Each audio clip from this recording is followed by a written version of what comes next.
ಬಟಾಣಿ ಹಾಕಿ ಮಾಡಿರುವಂತಹ ಗೀ ರೈಸ್ ಇದು. ಬನ್ನಿ ಮಾಡೋಣ ಹೇಗೆ ಅಂತ. ರುಚಿಯಾಗಿರುತ್ತೆ, ಮಕ್ಕಳಿಗೆ ಅಂತೂ ತುಂಬಾ ಇಷ್ಟ ಆಗುತ್ತೆ, ಯಾಕೆಂದರೆ ಇದರಲ್ಲಿ ಖಾರ ಏನೂ ಇರೋದಿಲ್ಲ. ಈಗ ಒಂದು ಪ್ಯಾನ್ಗೆ 1 ಟೇಬಲ್ ಸ್ಪೂನ್ ತುಪ್ಪ ಹಾಕಿದ್ದೀನಿ, 2 ರಿಂದ 3 ಟೇಬಲ್ ಸ್ಪೂನ್ ಎಣ್ಣೆ ಹಾಕಿದ್ದೀನಿ. ಈಗ ನಾನು ಒಂದು ಅರ್ಧ kg ಅಕ್ಕಿಗೆ ಮಾಡೋಷ್ಟು ತುಪ್ಪ ಮತ್ತು ಎಣ್ಣೆ ತೊಗೊಂಡಿದ್ದೀನಿ.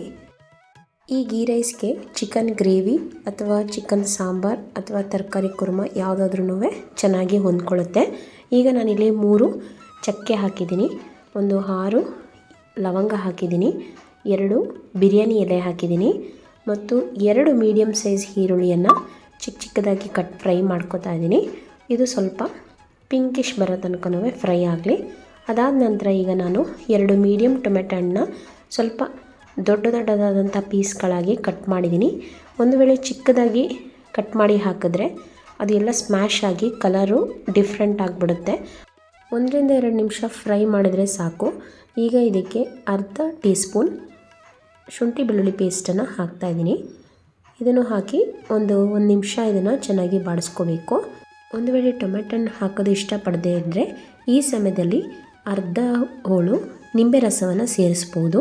ಈಗ ನಾನಿಲ್ಲಿ 2 ಗ್ಲಾಸ್ ಅಕ್ಕಿ ತೊಗೊಂಡಿದ್ದೆ, ಇದಕ್ಕೆ 4 ಗ್ಲಾಸ್ ನೀರನ್ನು ಹಾಕ್ತಾಯಿದ್ದೀನಿ. ನಾನು ಈಗಾಗಲೇ ಅಕ್ಕಿಯನ್ನು ತೊಳೆದು ನೆನೆಯಲಿಕ್ಕೆ ಬಿಟ್ಟಿದ್ದೀನಿ, ಅದನ್ನು ನೀರಲ್ಲಿ ನೆನೆ ಹಾಕಿಲ್ಲ, ಹಾಗೆ ತೊಳೆದು ಹಾಗೆ ಇಟ್ಟಿದ್ದೀನಿ.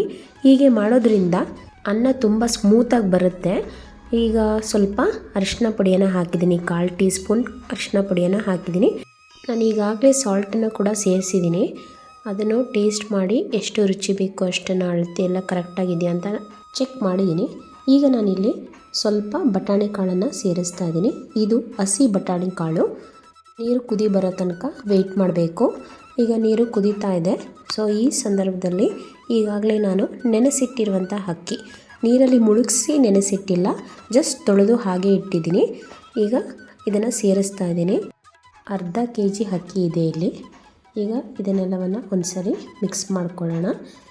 ಈಗ ಅಕ್ಕಿ ಹಾಕಿದ ನಂತರ ಒಂದು ಕುದಿ ಬರೋ ತನಕನೂ ಹೀಗೆ ಲಿಡ್ಡನ್ನು ಕ್ಲೋಸ್ ಮಾಡ್ದೇ ಒಂದು ಸ್ವಲ್ಪ ಅಕ್ಕಿ ಬೇಯೋ ತನಕ ಬಿಡೋಣ.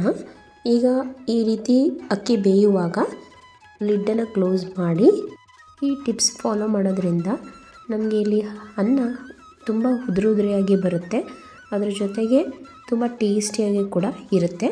ಈಗ ನಾನು ಲಿಡ್ಡನ್ನು ಕ್ಲೋಸ್ ಮಾಡಿ ವಿಷಲನ್ನು ಹಾಕ್ತಾಯಿದ್ದೀನಿ. 2 ವಿಷಲ್ ಆದ ನಂತರ ಇದನ್ನು ಓಪನ್ ಮಾಡಬೇಕು.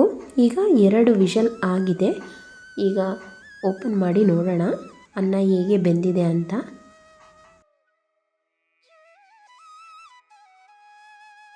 ವಾವ್, ಎಷ್ಟು ಚೆನ್ನಾಗಿ ಬೆಂದಿದೆ ನೋಡಿ.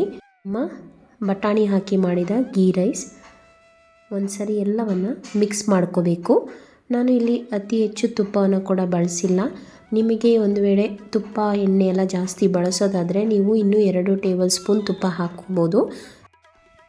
ನೋಡಿ ಎಷ್ಟು ಚೆನ್ನಾಗಿದೆ ಅಲ್ವಾ. ಸೊ ಈ ರೀತಿ ಒಂದ್ಸರಿ ಮನೇಲಿ ಟ್ರೈ ಮಾಡಿ, ಎಲ್ಲರೂ ಖಂಡಿತ ಇಷ್ಟಪಟ್ಟೇ ಪಡ್ತಾರೆ. ನಾನಿವತ್ತು ಚಿಕನ್ ಗ್ರೇವಿ ಜೊತೆಗೆ ಸರ್ವ್ ಮಾಡಿದ್ದೆ, ತುಂಬ ಚೆನ್ನಾಗಿ ಬಂದಿತ್ತು. ನೀವು ಒಂದ್ಸರಿ ಮನೇಲಿ ಟ್ರೈ ಮಾಡಿ, ಚೆನ್ನಾಗಿ ಬರುತ್ತೆ. ಚೆನ್ನಾಗಿ ಬಂದರೆ ನನ್ನ ಚಾನಲ್ನ ಸಬ್ಸ್ಕ್ರೈಬ್ ಆಗೋದನ್ನ ಮಾತ್ರ ಮರಿಬೇಡಿ. ನಿಮ್ಮ ಫ್ಯಾಮಿಲಿ ಆ್ಯಂಡ್ ಫ್ರೆಂಡ್ಸ್ ಜೊತೆಗೆ ಶೇರ್ ಮಾಡಿ. ಸಪೋರ್ಟ್ ಮಾಡ್ತಿರುವಂಥ ಎಲ್ಲರಿಗೂ ಹೃತ್ಪೂರ್ವಕ ಧನ್ಯವಾದಗಳು.